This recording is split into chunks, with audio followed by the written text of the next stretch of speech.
Eto na pala yung part 6 ng degreaser delivery natin. Bago tayo mag-start, magkape muna tayo dito sa Yumek Cafe and Bake Shop. Dito yan sa may Taytay Rizal, tapat ng NCBA. Try nyo, ang sarap ng cinnamon bun nila. Tapos ang sarap din nung kape. Solid, mako-compare ko yan sa mga coffee shop na pinupuntahan ko. Pati yung mga cookies, tsaka yung merengue, ang sarap pre. May mani, ang sarap. Yun yung loob, sobrang luwag. Solid to kasi may outside sila. So, syempre, nagve-vape tayo, kaya ayos to sa atin. Check out nyo to guys, sobrang mura ng mga pastry nila. Nakorap kasi yung video ko sa loob, kaya hindi ko mapakita sa inyo yung mga bread. So bawi ako next time. Eto na, ginamit na yung gravel pang deliver. So ang mga ruta pala natin ngayon ay Maya Alta Antipolo, Mahabang Parang, Angono, Bilibiran, Binangonan, and ang last natin, Angono, Rizal. Sa baba na yon ng Angono. Kung napansin nyo, tuloy-tuloy po yung delivery natin halos araw-araw dahil po yan sa walang pasok. Yung anak ko, yung mga bata, yung mga estudyante walang pasok dahil dun sa smog. Tapos nag-holiday pa. So pinanay-panay ko na para sulit. And also, bakit nga ba tayo naka-gravel? Kasi po puro ahon yung ruta natin. Actually, dapat sa Mahabang Parang ako mag-i-start sa part ng Angono, Rizal. Pero naisip ko na unahin na yung Maya Alta. Kasi meron tayong Bilibiran, medyo malayo kasi yun, na part ng Binangonan. Grabe, sobrang lakas ng ulan. Nagta-traffic pa dito sa Las Ahon. Sumilong muna tayo dun sa restaurant na may dragon sa gate. Pinahina lang natin, tas tinuloy natin. Tuloy-tuloy yung ulan, walang tigil. Andito na tayo sa Maya Alta. Buti na lang kamo, kabisado natin yung ruta. Home court natin to mga pre. May advantage tayo dito. So ayun, na-meet na natin si Sir. Siya yung first meet up natin. Grabe, sobrang lakas ni Sir. Stroke survivor siya. Nakakapag-bike na siya ngayon. Solid. Ingat palagi Sir sa pagbabike. Ang next stop natin ay Mahabang Parang. Nasa part siya ng after umahon eh. Yung isang straight na mahaba. Swerte kasi hindi na natin kailangan bumaba ng Mahabang Parang tapos papanik ulit tayo. Kasi nga ayoko nung pangit na ruta. Di ba nabanggit ko nung huling video? Gusto ko sa ruta yung umiikot tulad nito. So naglo-loop siya, di ba?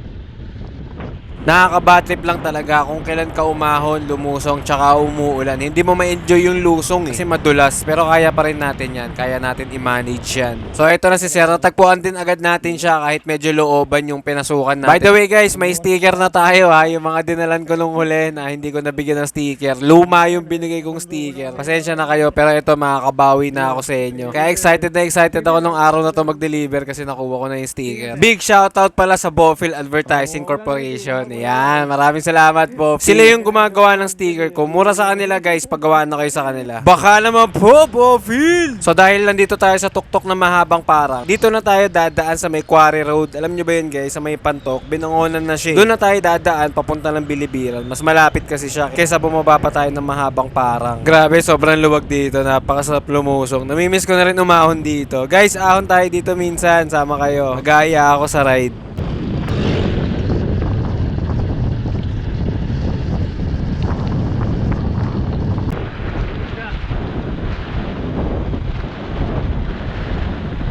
Siyempre, hindi mawawala yung malupit na traffic. Andyan palagi yan kahit nasan tayo. Well, palabas naman na to. So mabilis lang to. So, pagpasok natin doon sa subdivision kung saan natin imimit si Sir. Grabe.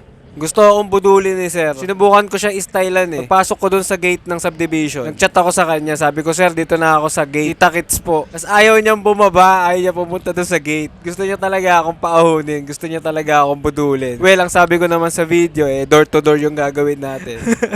Kaya wala tayong magagawa ko. Di ahunin talintik na to. Walang ihayop to. Nagmamax to ng 13%. Okay lang, kaya naman. Kasi naka-gravel naman tayo eh. Pero syempre, dahil mayabang tayo, magsesend tayo ng video kay Sir na inaahon natin yung pambudol niya sa atin. Yakang-yaka to ng gravel natin. Binuo to para mambugbog ng ahon eh. Ano ba naman yan? Sir, wala naman tatarik pa dito. So pagdating natin sa dulo, nakita agad natin yung street ni Sir. Ngayon, ang problema, may isang ahon pa, lintik na yan. Sabi niya paglagpas daw nung tangke, nandun daw siya. Eh yung tangke, grabe, napakalayo, tas may ahon. Ayop na yan. Talagang binudol tayo ni Sir. Buti na lang, 2 degreaser yung binili niya. Sulit naman yung punta ko actually. May mga sinasabi pa nga siya sa akin ng ahon dito na matarik daw, tas maganda yung view. Siguro babalikan ko na lang siya next time. Kasi ang sarap din umahon sa part na to ng ahon. Hindi siya ganun katarik eh, mas matarik yung una. Pero eto, mahaba siya. Tapos, di ko makita kasi di ko kasi natitignan yung gradient eh. Pero para siyang nasa 5 to 6, ganun. Naglalaro siya sa ganun. Or mas mataas pa. Hindi ko kasi nasisilip eh. Ang sarap! Ang sarap!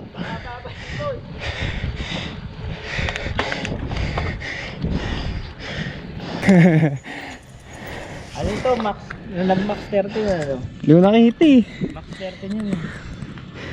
Ano sa sir? Mawala to. Yun. Thank you sir. Sulit budol mo sa akin eh. Ako mo ba sa video, awan mo? Yung una, tsaka to. Pero yung the rest, patag naman na yung the rest eh. Kung gusto mo nang wala ito sa kabila. Ayoko na. Yan ang practice ko dito, dyan ako nag-practice eh. Sarap dito sir. Salamat. Bago lang yan, kukuha ko lang eh. Magkano atraso ko sa'yo? 200 lang sir. Ikaw, babayaran mo ba yung budol mo? Yeah, 700 na lang. Oo nga pala, ano? Ikaw. Teka, tabi ko na. So ayun, buti na lang binayaran ni Sir yung budol niya sa atin. Okay na ako na wala na yung pagod ko.